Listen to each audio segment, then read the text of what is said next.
Our Improving Futures Sunderland project is called the Neighbourhood Alliance, and our project is to focus on targeting children of primary school age that live in areas of distinct poverty. We're very much a family-focused, child-focused project, working from Sunderland and very targeted in the schools, which have been identified through indicators from the local authority around attendance and attainment. We bring together the key agencies that might be involved in that family in order to help and create a new journey that will move that family forward.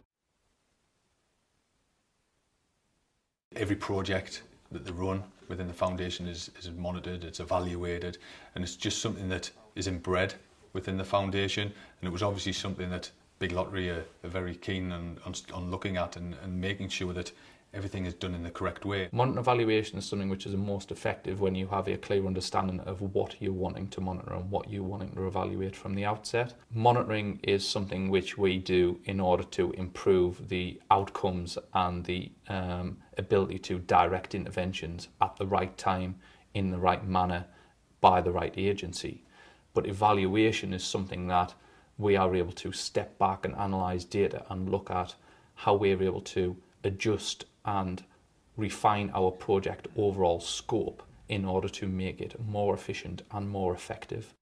From going through our pen portrait documents, we've been able to hone in and really sort of analyse the information and look at what are the weaknesses or where do they need additional support. We have a cycle of that journey where we look at constantly refining and improving our means of gathering data, analysing the journey travelled, but then also looking at the next steps, so the progression pathways.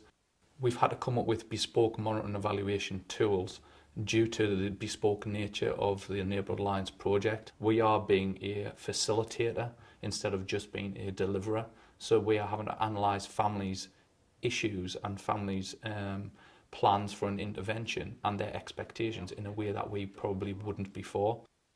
We have to take evaluation into account in the budget right from the forefront of the project planning. We, in discussion with Big Lottery, had to say that evaluation was something that was going to be done externally by a chorus who have been appointed by the Big Lottery Fund, but internally we recognised that monitoring and evaluation was very important, so we appointed a monitoring officer. He gathers all the information from external partners, he sits and works with our family friend in the school, and he gathers the information from the agencies that are conducting or commissioning or spot purchasing on our behalf.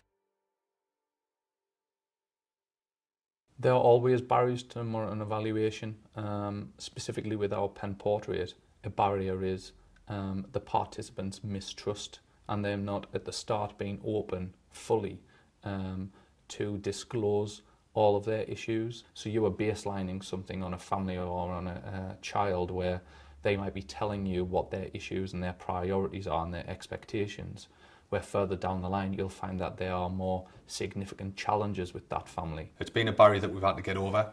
It's something that we're working very closely with the school and a lot of local agents in the community to improve what we're doing and to make sure that the families can see why we're doing it. Another significant barrier is technological. You've got across the UK different agencies using different systems, and what we are trying to do on a citywide level is trying to simplify that process.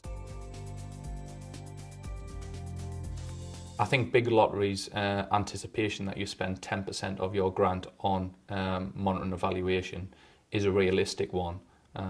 But however, I probably think it's something that might actually be not enough.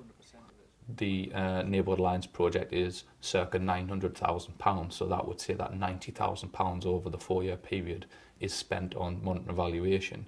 And I would say it's a lot more than that. I think the monitoring and evaluation of the Improving Futures project has been vital. Without it, it wouldn't have informed some of the decisions we've made. It wouldn't have supported the families that we've already engaged as part of the project. So I think it's played a major role, and without it, I don't think we would be where we were today.